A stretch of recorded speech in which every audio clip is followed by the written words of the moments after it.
I am Praveen Kumar, Assistant Professor, Department of Education, अनुग्रह memorial college, गया, Bihar, India. मैं प्रवीण कुमार आप लोगों का हार्दिक स्वागत करता हूं कि आपने या आपका आभार प्यार मिला, जिससे हमारा YouTube चैनल सब्सक्राइबर की संख्या, व्यू ये लगातार बढ़ता जा रहा है। अगर आपका सहयोग इसी तरह से मिलता रहा और हमें आशा है कि मिलता रहेगा, तो मैं आप लोगों के लिए सकारात्मक और आपने जो सोचा है हम भरपूर प्रयास कर रहे हैं और करेंगे। पुनः आपको धन्यवाद।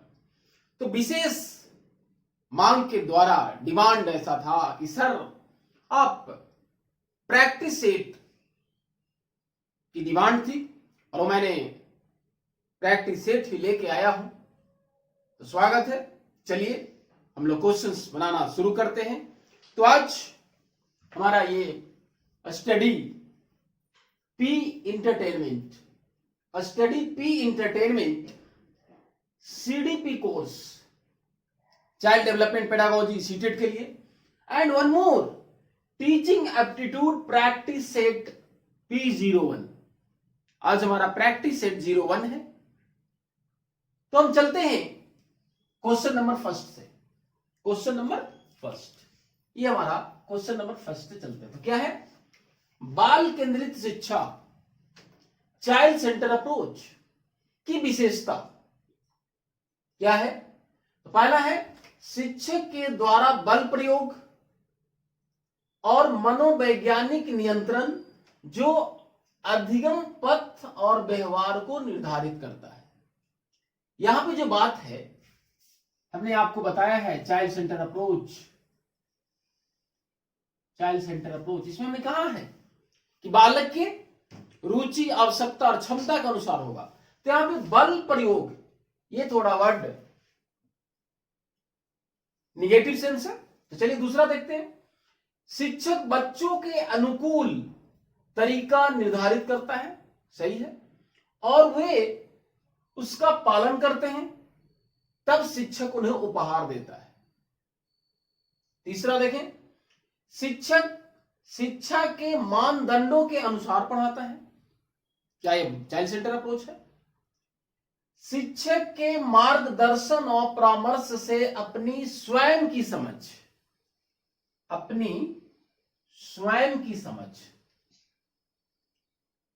का निर्माण करने के लिए उत्तरदायी होता है। तब सोचिए इस क्वेश्चन का आंसर क्या होगा। तो ये पहली बात जो हुआ बल प्रयोग, तो ये थोड़ा सा निगेटिव सेंस किया। ये शिक्षक बच्चों के अनुकूल तरीका निर्धारित करता है और वे उसका पालन करते हैं, तब उन्हें शिक्षक उपहार देता है। चलिए ये भी थोड़ा, शिक्षक शिक्षा के मानदंडों के अनुसार पढ़ाता है, ये भी क्लियर नहीं है, वेग है, अस्पष्ट है। अब शिक्षक के मार्गदर्शन और परामर्श से अपनी स्वयं की समझ, तो चाइल्ड सेंटर अप्रोच में मैंने कहा कि बालक के रुचि, योग्यता के अनुसार, क्षमता के अनुसार पढ़ाना है। जब अगर उसके मानसिक क्षमता के अनुसार पढ़ाएंगे तो निश्चित है कि उसकी स्वयं की समझ बढ़ेगी। तो इसलिए इसका आंसर आपका ये हुआ अप्रोप्रिएट। चलिए क्वेश्चन नंबर 2 में हम लोग चलते हैं। कक्षा में शिक्षक की भूमिका होती है। क्लासरूम में टीचर का रोल क्या होता है? अपने ज्ञान से परिपूर्ण कर, जो हमारा ज्ञान था वो मैंने दे दिया, अपने ज्ञान से परिपूर्ण कर परीक्षा के लिए तैयार करना उतना सही नहीं है, क्योंकि हम ऐसा ना पढ़ाएं कि केवल एग्जामिनेशन के लिए तैयार है। तो चलिए इसमें सोचने वाली बात है। फिर सीधे तरीके से ज्ञान पहुंचाना जिससे कि सही उत्तर दे सके, सीधे तरीके से, डायरेक्ट अप्रोच।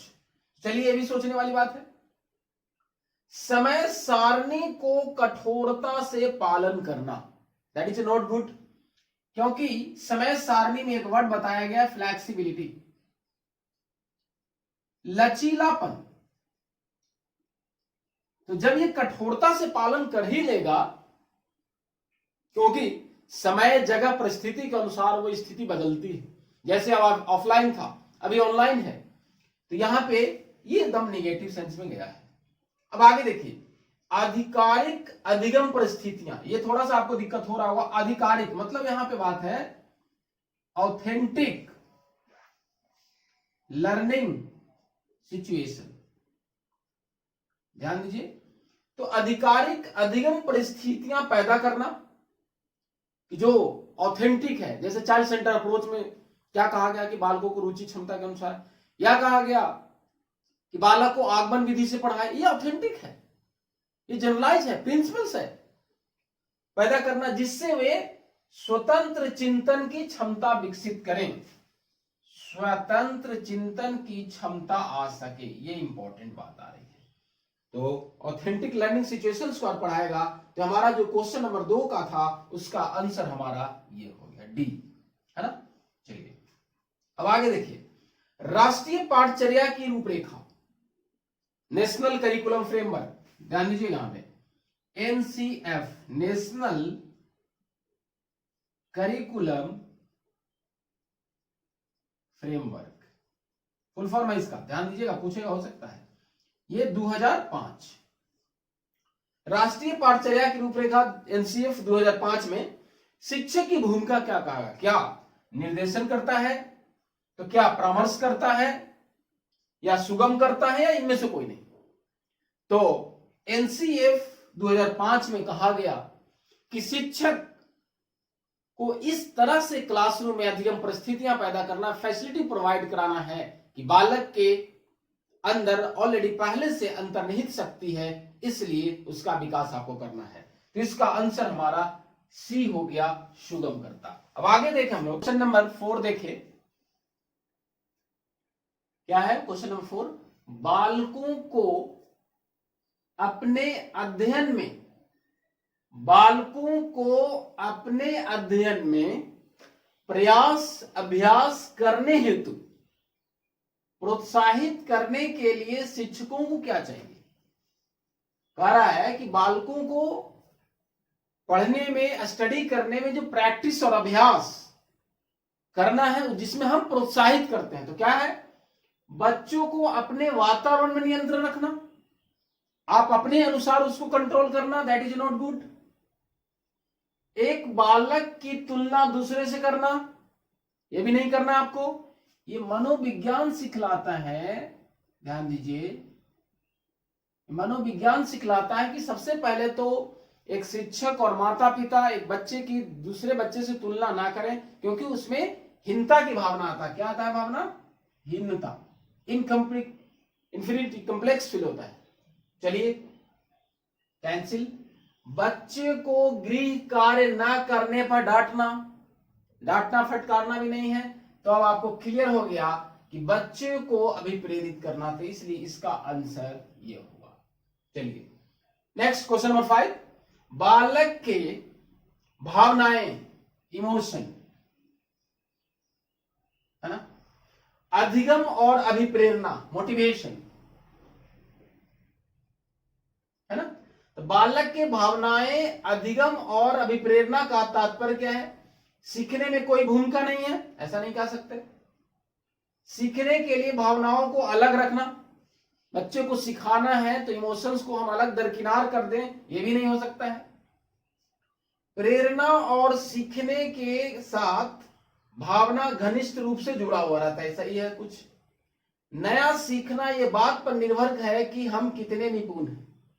ये बात जो आई कि नया सीखना, हम बालक को, ये इसका कहने का मतलब है कि बालक को हम उतना ही सिखा पाएंगे, क्यों, अगर पहले से बहुत मास्टरी है, बहुत ज्यादा जानता है, तभी हम ज्यादा सिखा पाएंगे, दैट इज नॉट गुड। ये आपके पास आया तो कम जाने या ज्यादा जाने, ये ऐसा नहीं है। आपको खुद सिखाना है तो इसलिए ये भी उतना प्रभावी नहीं है, तो इसलिए हमारा आंसर सी हुआ, 5 का सी। नेक्स्ट क्वेश्चन, एक प्रभावी कक्षा, इफेक्टिव क्लासरूम, एक प्रभावी क्लासरूम किसको कहेंगे? बच्चे शिक्षक से डरते हैं क्योंकि दंड दिया जाता है?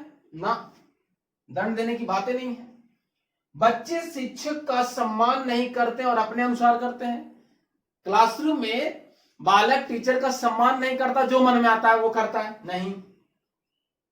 बच्चे अपने अधिगम को सुगम बनाने के लिए शिक्षक से सहायता लेते हैं। फैसिलिटी या सरल रुचिकर बोधगम्य बनाने के लिए क्या करते हैं? इस पे थोड़ा सा हमको सोचना होगा, थोड़ा सा नहीं ज्यादा। बच्चे हमेशा उत्सुक रहते हैं क्योंकि शिक्षक उनके योग्यता का आकलन करने के लिए नियमित रूप से परीक्षा लेते हैं। ये भी सही है, लेकिन यहाँ पे जो नियमित रूप से परीक्षा लेते हैं एग्जामिनेशन, वो थोड़ा सा, ये भी सही है। लेकिन इस ऑप्शंस को देखिए कि बच्चे अपने अधिगम को सुगम बनाने के लिए, सुगम बनाने के लिए, और हमने कहा था कि एनसीईआरटी में अभी हमने पढ़ाया कि शिक्षक का भूमिका क्या है? सुगम करता। तो सुगम बनाने के लिए शिक्षक से सहायता लेते हैं। ये हमारा सुगम सहायता लेते हैं मतलब यहाँ पे गाइडेंस और काउंसलिंग की बात है। क्या लेते हैं? मार्गदर्शन और परामर्श लेते हैं। तो छठा का आंसर हुआ हमारा कौन सा? ये सी हुआ, छठा का सी क्या हुआ? बच्चे अपने अधिगम को सुगम बनाने के लिए शिक्षक से सहायता लेते हैं। क्वेश्चन नंबर 7 क्या कह रहा है? कक्षा में अधिगमकर्ता के व्यक्तिगत भिन्नता, इंडिविजुअल डिफरेंस, व्यक्तिगत भिन्नता क्या कह रहा? प्रभावी नहीं है। क्लासरूम में इंडिविजुअल डिफरेंस क्या कह रहा? प्रभावी नहीं है। ये निगेटिव सेंस है, लेकिन देख लेते हैं।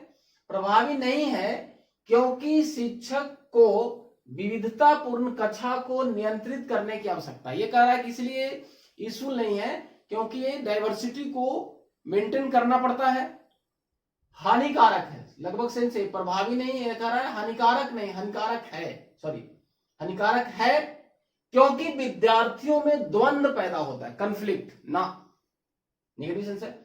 अनुपयुक्त है क्योंकि ये सर्वाधिक मंद विद्यार्थी के स्तर का है। तो कहने का मतलब है कि ये भी हमारा थोड़ा सा नेगेटिव है, ये भी सेंस नेगेटिव है। इसको देखें, लाभकारी है क्योंकि अधिगमकर्ताओं की संज्ञानात्मक संरचनाओं कॉग्निटिव स्ट्रक्चर को खोजने में सहायता मिलता है। ये जो हमारा बात आई, ये सबसे पहली बात है कि इंडिविजुअल डिफरेंस जो हम बार बार बता रहे हैं आपको, ये कहा जाए कि ये इफेक्टिव नहीं है, प्रभावी नहीं है, तो वहीं पे वो रॉन्ग हो जाती है क्योंकि ये वेरी यूजफुल है। तो लाभकारी है क्योंकि इससे कॉग्निटिव जो स्ट्रक्चर है हमारा, संज्ञानात्मक जो हमारा संरचना है, संज्ञानात्मक संरचना के अंतर्गत हम तार्किक, समस्या समाधान आदि, ये हम लोग इसको बात करते हैं। तो इसलिए 7 का आंसर डी हुआ। नेक्स्ट क्वेश्चन 8, समस्या समाधान, प्रॉब्लम सॉल्विंग में कौन सा कारक प्रभावी नहीं है? ध्यान दीजिएगा, प्रभावी नहीं है। पहला इनसाइट, इसको देखिए, इनसाइट की बुद्धि अचानक आती है, तो ये प्रॉब्लम समस्या से है संबंधित है। मेंटल सेट, मानसिक समुच्चय, मानसिक प्रारूपता भी कहते हैं इसको देख लीजिए, मानसिक प्रारूपता या ये इसको प्रारूपता भी कहते हैं, ये भी संबंधित है। यह फिक्सेशन, निर्धारण, कहीं ना कहीं ये भी हमारा समस्या समाधान से संबंधित है क्योंकि तार्किक करना, चिंतन करना, परिकल्पना करना सब एक दूसरे से फिक्स है, इंटर रिलेटेड है, को रिलेटेड है। इसलिए अब बच गया इंट्रेंचमेंट, मोर्चाबंदी। समस्या समाधान में कहीं कोई बात ऐसा नहीं है कि धरना प्रदर्शन करेंगे तो समस्या समाधान हो जाएगा, लेकिन वो अलग सेंस है, ये हमारा एजुकेशन का सेंस है। तो इसलिए प्रभावी नहीं है, तो इसका आंसर हमारा डी हुआ कि इनरिचमेंट जो है से कहीं पे भी समस्या समाधान से संबंध नहीं रखता है। नेक्स्ट क्वेश्चन 9 में आते हैं, परीक्षा में तनाव। ये जो बात आ रही है स्ट्रेस कहिए या टेंशन कहिए, कहां? In exam. ध्यान दीजिएगा यहां पे ये बात है। तो कहता है कि कौन सा संबंध दर्शाता है, परीक्षा में तनाव है तो कॉग्निशन इमोशन, संज्ञान और इमोशन है संवेग। दूसरा स्ट्रेस ओमिशन, तनाव विलोपन कि तनाव आया और चला गया। परफॉर्मेंस एंजाइटी कि परफॉर्मेंस के कारण एंजाइटी आ गया है। या कॉग्निशन कंपटीशन, संज्ञान और प्रतियोगिता। यहां पे बात हो रही है कि स्ट्रेस और ओमिशन, तनाव विलोपन इंपॉर्टेंट नहीं लगता है। कॉग्निशन कंपटीशन, यहां पे अगर संज्ञान हमारा प्रतियोगिता के कारण से अगर स्ट्रेस हो रहा है ये भी है प्रभावी। फिर परफॉर्मेंस एंजाइटी, परफॉर्मेंस के कारण भी हमारे दिमाग में चिंता होता है, ये भी है इफेक्टिव। तो हमने कहा ये भी है, ये भी है। लेकिन अगर इसकी थोड़ा सा देखें हम, कॉग्निशन और इमोशन, ये बात है इमोशन एंड कॉग्निशन। यहां पे हमने एक बात बताया है या जानना है हम लोगों को कि बहुत सारे जो मनोवैज्ञानिक है, जनरल साइकोलॉजिस्ट, वो मानते हैं कि संज्ञान और संवेग दोनों एकीकृत हैं। क्या है? एकीकृत है। लेकिन ध्यान रखिएगा जो सीटेट में बहुत इंपॉर्टेंट पूछता है कि संज्ञान और संवेग दोनों एक दूसरे से स्वतंत्र हैं। क्या है? संज्ञान और संवेग दोनों से, ये कहा गया है जे जोंग के द्वारा। जे जोंग, ये बहुत इंपॉर्टेंट सवाल है सीटेट का। क्या कहा मैंने कि कार्ल जेजोंग के अनुसार संज्ञान और संवेग दोनों क्या है? स्वतंत्र हैं। ये जेजोंग के अनुसार, लेकिन सामान्य के अनुसार एकीकृत है। ये परीक्षा में तनाव की जो बात है ये हमारा इससे संबंधित है। 9 का ए आंसर हुआ। अब क्वेश्चन नंबर 10, सभी के लिए, देखिए यहां पे सभी के लिए विद्यालय में सभी की शिक्षा, एजुकेशन फॉर ऑल, क्या है भाई? कोहेसिव एजुकेशन, सशक्तिशील शिक्षा, कोऑपरेटिव एजुकेशन, एक्सक्लूसिव, इंक्लूसिव। यहां पे बात है कि कोहेसिव, ये भी उतनी इंपॉर्टेंट नहीं है। अब कोऑपरेटिव की बात है तो सभी के लिए शिक्षा, एजुकेशन फॉर ऑल की बात है, तो यहां पे सहयोग से सीखना है, लेकिन सभी की शिक्षा कोऑपरेटिव नहीं है। अब एक्सक्लूसिव, एक्सक्लूसिव का मतलब पृथक, सभी के लिए शिक्षा विद्यालय में एक समान की बात है, तो ये अलग की तो बातें नहीं होती है। तो कहने का मतलब हमारा क्वेश्चन का जो आंसर हुआ ये 10 का कि सभी के लिए शिक्षा क्या होगा? इंक्लूसिव। तो इंक्लूसिव को थोड़ा हम बताते हैं आपको, यहां पे देख लीजिए कि क्या होती है। कि जो हमारा इंक्लूसिव एजुकेशन है, इंक्लूसिव एजुकेशन ये समावेशी। तो यहां पे क्या कह रहा है? समावेशी, समावेश, सारे लोगों को क्या करना है? इंक्लूड करना है, शामिल करना है। क्या करना है? शामिल करना है।